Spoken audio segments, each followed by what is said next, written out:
Okay, so if you're here, I'm guessing you're having a pretty bad day. You've logged into your PayPal account, looked at your balance, and realized your money is just gone. It's an awful feeling, right? It makes you feel completely powerless. But I want you to know there is absolutely a way forward, and we're going to go through it together step by step. Does this look familiar? You see this huge deduction from your account, and it's got a memo that says something like loss recovery. That's the one they've been using since mid-2022. Or maybe you saw the older version, which was damages caused by acceptable use policy violation. Look, this isn't just some small fee. More often than not, it's your entire balance. It's a move designed to make you feel like you've already lost, but you haven't. And before we dive in, I want to make one thing super clear right from the start. Everything we're about to cover, these arguments are solid. They're designed to be used on any legal front you might face, whether it's mediation, a formal arbitration, or even a full-blown court case. The core logic is the same, and trust me, it's powerful. So here's our game plan. First, we'll talk about how they actually take your money. Then, we'll get into the broken promise that's at the heart of all this. After that, we'll uncover your secret weapon, Singapore's legal shield. We'll break down the exact legal argument you'll use, lay out a simple 3-step playbook, and finally, show you how to dismantle PayPal's typical defenses. Right, let's be really specific about what's happening here.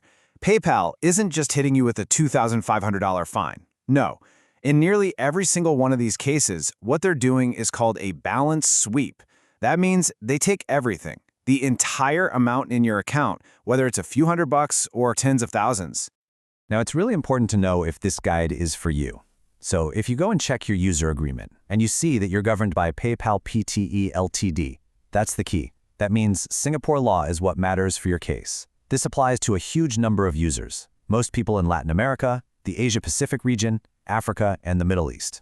If that sounds like you, then you are in exactly the right place. Okay, this is really the core of the problem, and honestly, it's what makes this whole situation so infuriating. It's all about the massive gap between what PayPal tells you is going to happen and what they actually do. It all starts with a very simple, very clear promise. You've probably seen this exact message or something really close to it.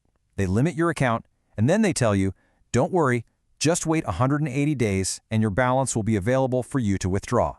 They straight up lead you to believe that if you're patient, you're getting your money back. By the way, if you have this message, take a screenshot. It's a crucial piece of evidence. And this timeline just lays out the bait and switch perfectly, doesn't it? On day one, your account gets limited. A little while later, they make that promise about the 180-day hold, so you wait. You wait for 6 long months. And then, on day 181, you log in expecting to finally get your money and poof, it's all gone, relabeled as damages. This broken promise? This is the first major crack in their entire argument against you. So that's the problem. It feels pretty hopeless, right? Well, now let's talk about the solution. And it all comes down to Singaporean law, which, luckily for you, provides a really powerful legal shield against this exact kind of tactic.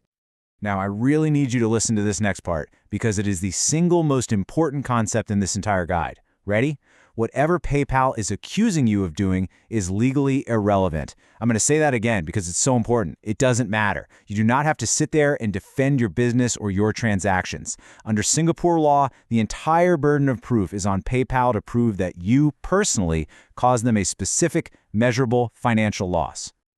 And that brings us to the central legal argument. The reason their claim to your money is actually incredibly weak. It's based on a concept in contract law called an unenforceable penalty clause. So, Singaporean law draws a really bright line between a legitimate charge and what it considers an unenforceable penalty. A legit fee is meant to cover a real calculated loss. But an unenforceable penalty, that's just a punishment. It's meant to scare people. Think of it like this. If you lose a library book, the library can charge you the cost of that book. That makes sense, right? That's a genuine estimate of their loss. But what if they charge you a flat $2,500 fine, whether you lost a cheap paperback or a rare first edition? That's not compensation, that's a punishment. And Singaporean law says those are unenforceable. The legal standard for this is called the Dunlop test, and PayPal's fee fails it spectacularly. The test asks some pretty basic questions. Is the amount extravagant and frankly unreasonable? Yeah. Is it the exact same fixed amount applied to all sorts of different alleged violations? Yep. And here's the killer question. Is it based on a genuine pre-estimate of loss?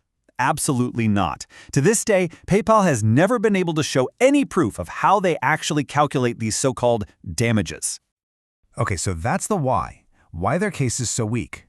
Now let's get into the how. Here is your simple, actionable plan to start the process of getting your money back. It's really just 3 simple steps. Step 1, gather your evidence. And listen, this is key. You only need evidence about the deduction itself. Screenshots of the loss recovery memo, the emails promising your money back after 180 days. That's it. Do not fall into the trap of defending your business. Step 2, send a formal notice of dispute directly to PayPal's legal department in Singapore. And Step 3, file your case with FIDReC. That's the Financial Industry Disputes Resolution Center. It's the official group in Singapore that handles exactly these kinds of disputes. All right, now PayPal's response is going to be pretty predictable. They tend to use the same 2 or 3 arguments every single time. The good news is, once you see them coming, you'll be totally prepared to shut them down using the legal points we just talked about. This is their go-to move. They will immediately try to change the subject back to whatever they claim you did wrong. They want to put you on the defensive and make you justify your actions. And your response is just beautifully simple. That's irrelevant. You just keep steering the conversation back to the only question that actually matters under the law. Can you please provide the evidence showing this fee is a genuine pre-estimate of an actual financial loss that you suffered? Spoilers, they can't. Their other big argument is that the fee isn't about covering costs, but it's about discouraging bad behavior on their platform, to deter people from doing certain things. And this is where they basically walk right into your trap. The second they use words like deter or discourage, they have just admitted that this fee is a punishment. And as we already know, the law is crystal clear. A clause that's designed to punish instead of to cover a real loss is an unenforceable penalty. You can literally use their own justification against them. It's perfect. So let's talk about results for a second. It's really important to be realistic. A lot of users who have used these exact arguments have successfully recovered their entire balance. But, and this is a big but, it's not a guaranteed win for everybody. If your account has a long history of chargebacks, or if PayPal can actually point to specific documented financial damages that you caused them, well, your case gets a lot more complicated. So I'll just leave you with this final thought. When you strip away all the jargon and the complicated user agreements, the question is actually incredibly simple. If a company takes your money but can't produce a single piece of paper to prove you actually cost them that money, what gives them the right to keep it? And under the law, the answer is nothing at all.